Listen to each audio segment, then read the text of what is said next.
গ্রামের শেষ প্রান্তে একটি পুরনো কালো বাড়ি ছিল। রাহাত আর তার বন্ধু সুমন ঠিক করল বাড়িটা দেখে আসবে।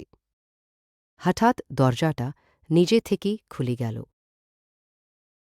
ভয় পেলেও রাহাত ভেতরে ঢুকল। ঘরের দেয়ালে পুরনো ছবি ঝুলছে। হঠাৎ ওপরের ঘর থেকে কারো হাঁটার শব্দ এল। ধ্রুব, চল ফিরে যাই।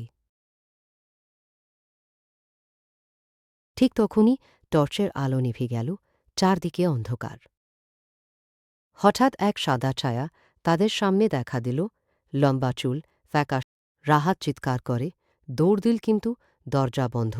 ছায়াটা, ভয় পেও না,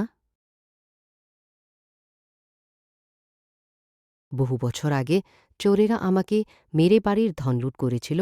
আমি শুধু পরদিন সকালে গ্রামের মানুষ মাটির নিচে পুরনো সিন্দুক আর কাগজ